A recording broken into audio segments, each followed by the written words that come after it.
Hi, this is Dr. Bharadwaz. I am CEO and Chief Doctor at Fidicus Homeopathy. Today we will discuss on the important disease that is Bartholinitis or Bartholin Cyst or Bartholin Abscess.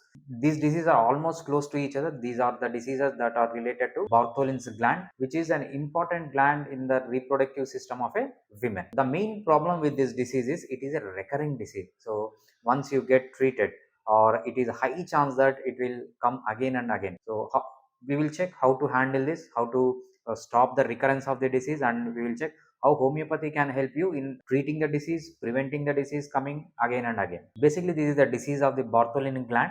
Bartholin gland is one of the important reproductive glands. There are three types of issues with this. One is it can directly get inflamed, and we call it as Bartholinitis, when there is obstruction to the flow and indurated cyst is formed. And the third one is it get infected and it get inflamed. So that is Bartholin's abscess when the pus is collected. What are the signs and symptoms of the disease? First one is there is no pain or anything. In initial stages, you cannot find this disease. And coming to the next one, what happens is there will be a small induration on the labia majora. Gradually, this will increase in size. Normally, this induration or this cyst is unilateral. It can be present on the right side of the vagina or left side of the vagina, but rarely it occurs on both the sides of the vagina. Both the glands infecting at a time is very rare phenomenon. When it becomes abscess, it becomes painful, it becomes tender. When you touch it, a severe pain, you cannot walk, you cannot sit, and you cannot do anything. Especially the intercourse become painful. And also one more symptom women describe it as there will be heaviness in their vaginal area. That is also one of the important symptoms. When it get ruptured, there can be blood and there can be pus in the vaginal region. So these are all the common symptoms. Coming to the investigation, there are no much investigations. Only investigations you need to do is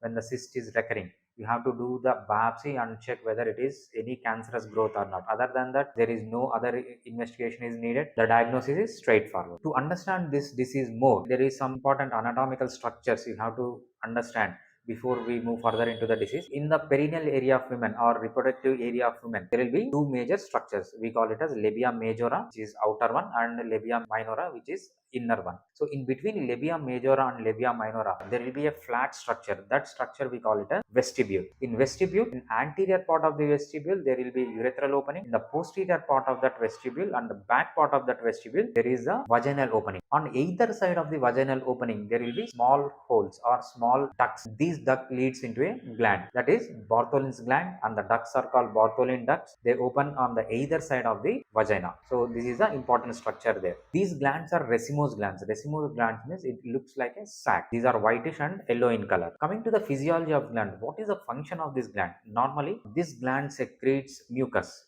or mucus-like substance. It secretes about 6 milligrams of mucus every day and keeps the vagina moist always. And also during the sexual excitation, this releases mucus and this helps in lubricating the vagina while intercourse, so that there will not be any pain during intercourse. And also one more function of this gland is it keeps the vagina clean and it keeps the vagina away from the infections. Within the reproductive system of a woman, these are the very important glands.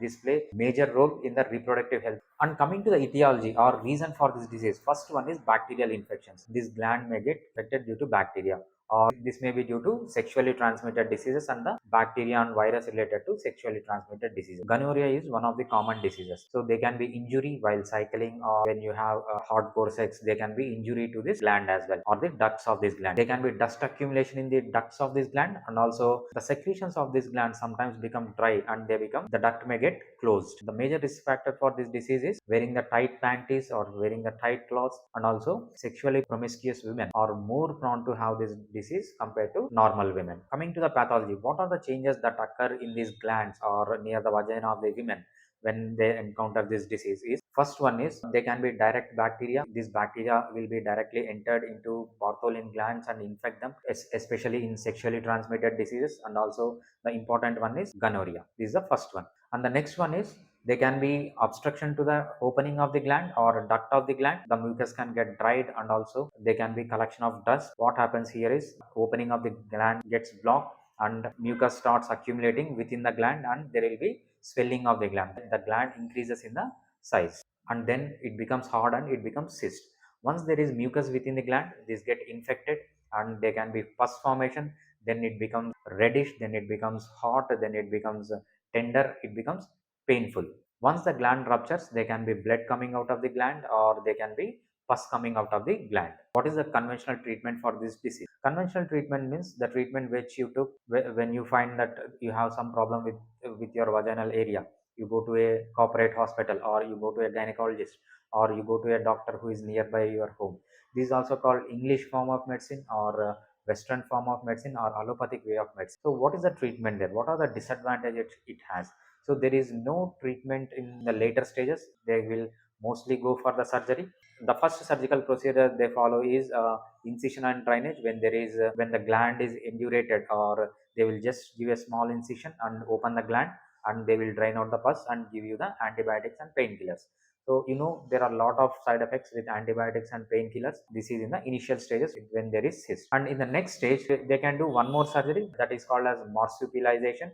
What they will do is, in this they will open the gland when it is infected, and they will put the stitches around the opening, and they make this opening permanent, so that there will not be accumulation of pus in it again and again. So this is the second one. And third one, coming to the severe cases, they will completely remove the gland. The function of the gland is lost. So this is the third technique they use. So whatever technique they use, they will use painkillers, and also they will use antibiotics and painkillers are full of side effects. After doing all these procedures, it is high chance that this disease will reoccur again and again. So there is no permanent cure for this disease in allopathic way of treatment. So how homeopathy can help you in this regard? Why homeopathy is the better treatment in this regard is, you can handle this disease without any surgery. So if it is in initial stage, if it is just Bartholinitis and there is only infection of the gland, homeopathy can handle it very well. When it is cyst, without side effects. When it is abscess, it is painful, it is indurated, it is discharging pus. Even that stage, homeopathy can help you in this regard. So homeopathy can treat this disease without any side effects. So you can have zero side effects, and also not only curing the existing disease, it can prevent the disease coming again and again. Some women, there will be a tendency that it comes again and again. With the help of homeopathic treatment, we can ensure that this disease is not repeated again and again. And also, where you have the disease and you got operated from somewhere, and you are afraid that this disease may come again, you can reach out to us, so that we will treat it from the root cause, and you will not have the recurrence of the disease, and it can treat this disease effectively compared to any other form of treatment. And also, the cost for treating this disease is very much less compared to when you go for surgery. And also, the discomfort is very less in homeopathic treatment. There is no need for surgery and no need to take rest. That's the major advantage you have with homeopathy. So what are all the precautions you have to take to prevent this disease coming again and again? Or if you don't have this disease, how do you prevent the disease? You can see that this disease doesn't occur to you, and what should you be doing when you have this disease. First one is Sidge bath. You can take a tub, put hot water into it or warm water into it. You can sit in the tub for 15 minutes to 20 minutes, 3 to 4 times a day. This ensures that the abscess is open, the abscess matures, and the contents of the abscess comes out, and you will feel less pain. Next one is, you have to maintain hygiene of the private parts. You have to keep the private parts always clean. You have to have good sexual practices. So do not try abnormal sexual positions, or try to have good etiquette around your sexual activity. One more thing you have to remember is, before having the sex and after having the sex, so you have to urinate. So urinating before and after the sex ensures that your vaginal area is clean, and you will not land into this type of issue. And also, one more thing you have to do is, clean your vagina before you go with the intercourse, or after the intercourse is done, you have to ensure and clean your vagina and keep it dry and clean. If you suspect your partner is not healthy, or he is sexually active with other women, you have to ensure that you should be using the condom, so that you will not be landing into sexually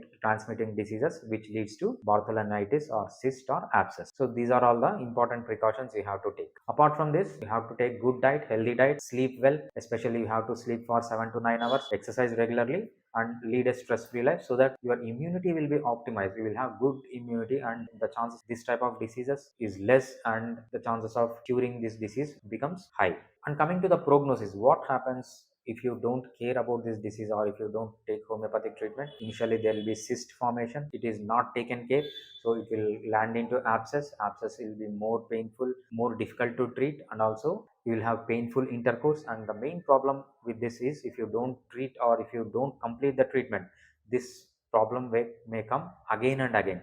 So recurring of this disease, you have to stop with the help of homeopathic treatment. We are Fidicus Homeopathy. We are located in Manikonda, Hyderabad. You can directly come and see us personally, or else you can take the homeopathic treatment online. So online treatment is available throughout the world, especially when you are in India or when you are in Andhra Pradesh and Telangana. So we can directly ship the medication to your doorstep. You can use it and get rid of your disease. Thank you.